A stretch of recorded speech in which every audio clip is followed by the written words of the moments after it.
حضور نبی کریم صلی اللہ علیہ وآلہ وسلم ارشاد فرماتے ہیں رزق انسان کو اس طرح تلاش کرتا ہے جیسے موت تلاش کرتی ہے۔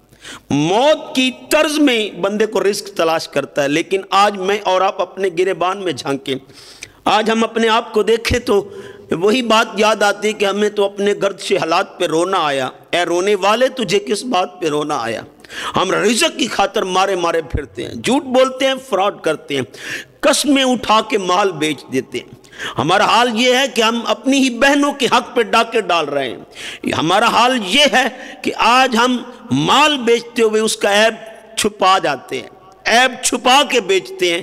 صاحب اگر ہمیں یہ تصور ہمارے ذہنوں میں ہوتا اور یہ خیال ہوتا اور یہ عقیدہ ہوتا اور یہ تیقن اور یقین ہوتا کہ اللہ ہمارا رازق ہے اور وہ رزق اس طرح دے رہا ہے جیسے موت دیتا ہے، ہم تو کہتے ہیں ہم آقا کی زبان عطر کا پاس کرتے ہیں، حضور نے جو کہہ دیا وہ حق ہے، حضور جو فرما دیں وہ پتھر پر لکیر ہے۔ تو دوستان گرامی قدر حضور ہی تو کہہ رہے ہیں لوگوں رزق تجھے ایسے تلاش کرتا ہے جیسے موت تلاش کرتی ہے۔ لیکن آج میں اور آپ اپنے گریبان میں جھانکیں، پرکھیں، دیکھیں تو صحیح، ہمیں تو دوستان گرامی قدر سوائے رونے کے اور کچھ بھی نہیں بچتا۔ اللہ کے نبی کہہ رہے ہیں کہ رزق انسان کو موت کی طرز میں ملتا ہے، تلاش کرتا ہے، لیکن ہم اسی رزق کی خاطر فراڈ کر رہے ہیں، دھوکہ دے رہے ہیں، اور بازاروں میں دوستان گرامی قدر جھوٹ کی گہما گہمی ہے۔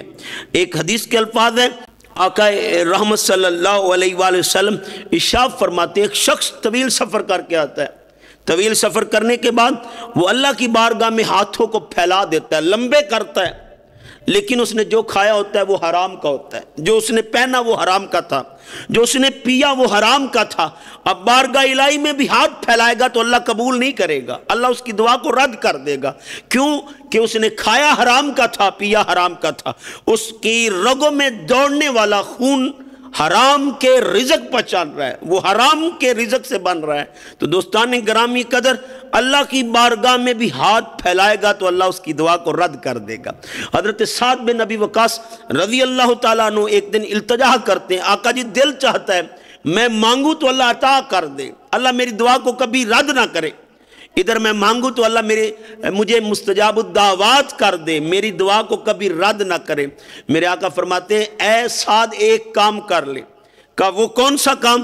کہا اپنے رزق کو پاک کر لے۔ جس کا رزق پاک ہوتا ہے وہ مانگتا ہے تو اللہ اس کی دعا کو رد نہیں کرتا، اللہ اس کی دعا کو قبول کر لیتا ہے۔ دوستان گرامی قدر آج میں اور آپ اپنے گریبان میں جھانکے آج ہم دیکھیں تو صحیح، ایک حدیث کے الفاظ ہیں، سید عالم صلی اللہ علیہ وآلہ وسلم ارشاد فرماتے ہیں ایک لقمہ حرام کا اگر منہ میں چلا جائے، صرف ایک لقمہ، باقی سارا رزق حلال کا تھا، ایک لقمہ حرام کا منہ میں چلا گیا، حضور فرماتے 40 دن تک اس کا کوئی نیک عمل قبول نہیں ہوتا، 40 دن تک اس کے کسی عمل کا اسے اجر نہیں ملتا۔ صاحب آج میں اور آپ بازاروں کا حال دیکھیں، سیب بیچتے ہوئے ایک ریڑی بان سارا دن دھوپ جھیلتا ہے، سارا دن اگر سردی ہو ٹھٹکتی سردی میں کھڑا ہے، لیکن گاہک کے آنے پر ایک گندے سیب کو چھپا کے اچھے سیبوں میں ڈال دیتا ہے۔